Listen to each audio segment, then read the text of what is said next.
They called it a routine press conference. Bruno Fernandes walked in first. No script, no hesitation. Leadership is not about shouting, he said. It's about guiding. We have to look forward, not backward. There was no mention of Cristiano, but he didn't have to say the name. Everyone in the room felt it. This was Portugal's final training camp before the tournament. The atmosphere was tense, not because of tactics or fitness, but because of something unspoken. Something about who led this team now. For over a decade, Cristiano Ronaldo was more than just a striker. He was the pulse, the image, the voice. When he spoke, Portugal listened. When he moved, they followed. But things were shifting. Bruno had worn the captain's armband in multiple qualifiers. Younger players started going to him for advice. Interviews featured his quotes more than Cristiano's. It wasn't an official handover, it was quieter, more political, more generational. Cristiano didn't push back. Not openly, but during training, subtle things began to happen. When drills were set up, Ronaldo would arrive a beat later than usual. When Bruno called the squad in, Cristiano stood, slightly off to the side, not defiant, not disinterested, just ... separate ... In one moment, the assistant coach gestured for the players to form a circle. Bruno stood in the middle, addressing them with focus. Cristiano looked down, tied his boots, again, and didn't move. Nobody said a word, but everyone noticed. In the canteen that evening, Bruno sat with younger players laughing, discussing strategy. Cristiano sat 2 tables away, alone, headphones in. Some said he was just focused, others knew better. He had heard the press conference, and his silence was his opening move. Bruno didn't mean to start a war, at least, not out loud. He thought leadership was earned, not inherited. And he believed the locker room needed a shift, from passion to precision, from fire to focus. But you can't replace gravity without shaking the planet. The next day, the team had a closed-door scrimmage. Coaches wanted intensity. Bruno wanted cohesion. Cristiano wanted silence. As players stretched on the pitch, Cristiano stood at the edge of the grass watching. Bruno clapped his hands. Tight lines, compact move as one. Cristiano jogged to his position, not late, not early, just after. The scrimmage began, and with it, the unspoken commentary. Bruno's passes were sharp, clean, measured. Cristiano's movements were deliberate, like he was measuring something else entirely. During a counter-attack, Bruno called for the ball at the top of the box. Cristiano had it. 1 touch, 2 steps, then a shot from distance. Off target. Bruno threw his arms slightly, not in anger, in confusion. Cristiano didn't look. He walked back to midfield with the same expression he always wore when the world misunderstood him, calm, cold, and completely unreadable. In the locker room afterward, the silence was louder than any speech. Bruno spoke briefly with the coaching staff. Cristiano changed in silence, nodding only once to Pepe. The older defender said nothing, but his eyes followed both men. He had seen this story before. Leadership wasn't a title. It was claimed, and in Portugal, only one man had claimed it for longer than anyone else. The team felt the tension, not through words, but through timing, through glances, through the heavy, quiet weight of respect being negotiated in real time. And Bruno, for all his talent and ambition, began to feel it too. This wasn't going to be a transition. This was going to be a confrontation. The friendly match was announced. 2 days later, Portugal versus Slovenia, a low-stakes game on paper, but high tension in reality. Everyone watched the lineup.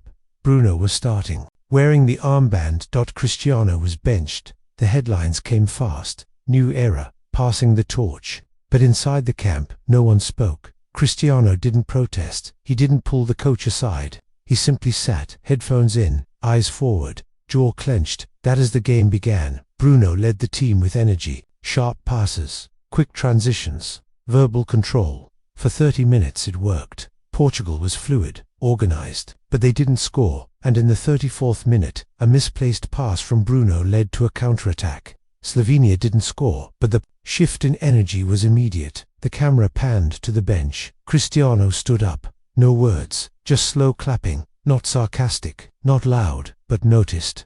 Bruno saw it. Everyone did. At halftime, the locker room was quiet. Bruno gave a calm breakdown. The coaches nodded. Cristiano stayed seated, legs crossed, eyes down. In the second half, the dynamic shifted. Portugal looked uncertain. Bruno's voice started to fade between whistles and nervous passes. In the 70th minute, the substitution board lit up. 7 in. The crowd responded instantly. The volume doubled as Cristiano stepped onto the field like it was the first time. No warm-up, no smile, just presence. Bruno handed him the armband. There was a second, just one, where their eyes met. Bruno hesitated. Cristiano didn't blink. He took the armband, wrapped it tight, walked forward. The message was clear. This was still his team. Asterisk. From the moment Cristiano stepped on, the tempo changed.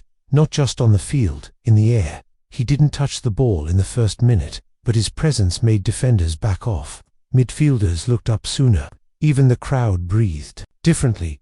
Bruno dropped deeper, controlling possession, but the ball kept finding Cristiano. In the 78th minute, he made a diagonal run. João Cancelo saw it, sent a long ball. Cristiano didn't score, but the volley he hit scraped past the post and made the stadium gasp. Bruno clapped, but his face tightened. 2 minutes later, Bruno called for the ball in the final third.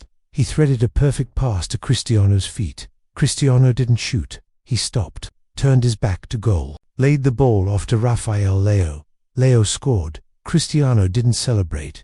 He walked back to midfield, head slightly down, fixing his armband. Bruno ran to Leão, arms raised, yelling. Cameras followed both. The replay was clear. Cristiano had looked at Bruno before laying the ball off, just a fraction of a second. It wasn't generosity, it was instruction.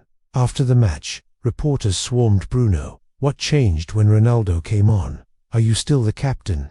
He smiled, paused and said, "We're all leaders." But some voices echo louder. Cristiano didn't stop for interviews.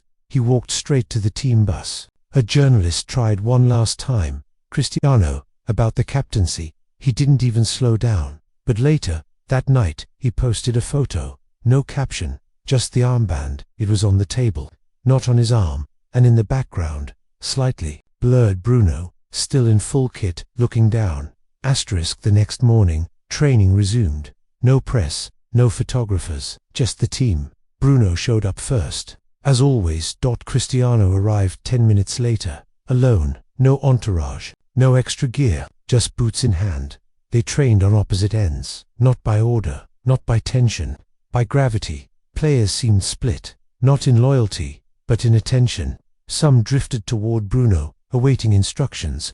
Others looked to Cristiano before making a move, and then came the meeting.